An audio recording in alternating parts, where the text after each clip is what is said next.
Today's reading is The Grout by Marcus Hartleaf.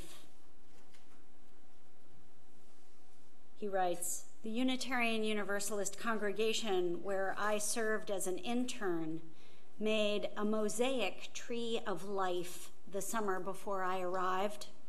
Congregants of all ages came together to craft the tree's leaves using bits and pieces of broken ceramics, jewelry, glass, and stone. There are many precious personal items in the tree, including fragments of the Berlin Wall, a father's watch face, pieces of great-grandmother's china, and a key to the front door of a loved home. Like the members of the community that brought them together, each part is imbued with memories and meaning. Each fragment holds a piece of the truth. Unitarian Universalists are mosaic makers. We are a people who bring together the broken pieces of our histories and the shining pieces of our seeking, and piece by piece create a mosaic religion. Our tree of life is found in the stories of our living tradition, the bead from a transformational moment of worship at a youth conference, the bit of paper stamped with the blazing emblem of the Unitarian Universalist Service Committee that saved lives during World War II, the button or patch on a backpack that proudly proclaims the first justice issue that lit our souls on fire.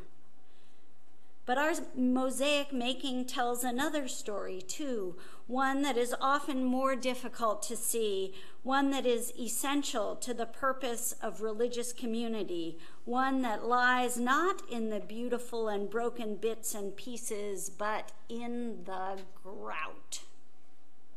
Grout, the chalky, gritty stuff that is squeezed between the cracks of tiles. In a mosaic, the grout holds the image together, unifying disparate pieces into a whole. The grout of a community takes years to lay and settle. Grout happens in board meetings and committee meetings and endless emails and slow-moving institutions. It is in weekly potlucks shared by neighbors, a ride to church, and coffee in the social hall after worship.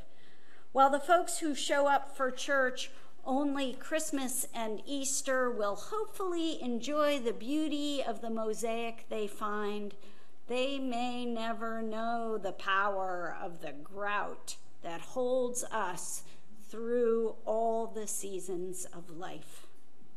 We help to make the grout when we learn each other's names and when we reach out across generational divides. We help make the grout when we show up on Sunday morning without having checked first to see if we're interested in the sermon topic. When a newborn arrives to be blessed by the community, it is the grout that enables us to welcome them. And it is in the grout that we rest when we gather to grieve and memorialize a beloved one who has died. Hold us, O grout. Gather us in through time and space and make all our broken pieces whole in community. In our multiplicity, make us one. From each of our jagged edges, give us the shape of a communal beauty.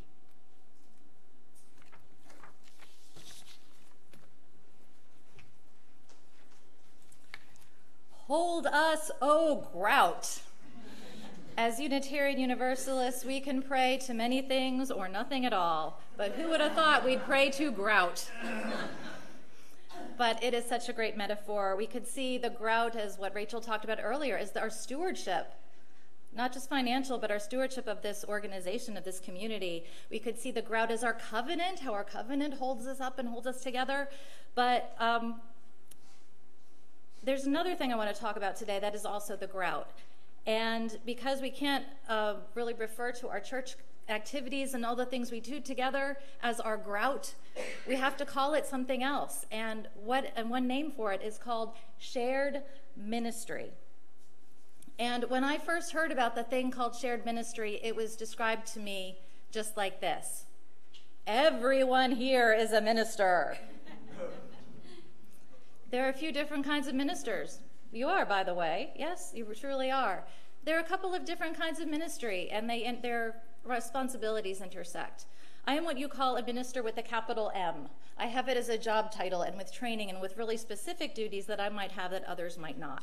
But there's certain things I can do that can be done by other people in the congregation, and we call those the small M ministries, right? You don't need the $60,000 of seminary tuition to do them, right? And ideally, everybody should have their own ministry here, or even a ministry that carries out beyond these walls. And the idea of having a ministry instead of a, excuse me, the idea of having a ministry instead of a volunteer job is that a shared ministry matches with your interests and skills and is something that brings you joy and brings you wholeness and fulfillment. It's not just work that you do, but it's work that gives back, because through that work, you grow and you connect and you learn new things about yourself. I'll tell you about some of my experiences in my small M ministries before I became a minister. When I was a layperson in my church in Virginia, I spent 5 years on the board doing exciting things such as annual fundraising and working on a new governance model. Now, it might seem like a stretch, but from the shared ministry perspective, you can say that my ministry at that time was improving the foundations on which that beloved community could thrive. And you know, the cool thing about shared ministry is that your ministry, you can have more than one, and you can change it. I think ministries should change over time. We change over time. And we were always looking for a new opportunity to grow. So after about 5 years on the board, I was ready to take on a new ministry, and I started to work with high school youth in religious education. And if I was asked at that time to articulate that ministry I had, after some thought, I probably would have said something like, my ministry was to facilitate UU faith formation in our church youth. See, shared ministry, when done well, when the right people are matched with the right talents and interests, it's not just about the giving. You get so much back. And just when I worked with the youth, I found out that the youth were inspiring my own learning about myself and expanding my relationships and helping me in my own faith formation. And people who know our teenagers are nodding, right? And although sometimes I have to admit that, seeing board work as a ministry was a lot harder, but that ministry, it taught me so much about leadership and how to do church. I learned from working side by side with amazing mentors and a great minister. And even though that experience was not always fun, it was such a vital part of making me into the person I am today. So it's through these personal ministries of ours that we give and we receive and we connect and we grow. Back in Virginia, I knew a guy named Pete. His ministry was making the coffee, and he did it for about 20 years in a pretty substantially large church. He'd been in the food service industry, so making gallons upon gallons upon gallons of coffee on Sunday was really no big deal to him. It was something he could do with his eyes closed. But he liked arriving early and getting the coffee going and then talking to all the people who showed up early for church. So it became more than simply a volunteer job. He realized all the connections he was making by being the coffee guy and all the community that happened when people chose to stay because the coffee was available. So I invite you to think about what your ministry is, what maybe ministries you've had in the past, what ministry you would like to have in the future. Now, because of time, I'm taking out the whole middle section of the sermon.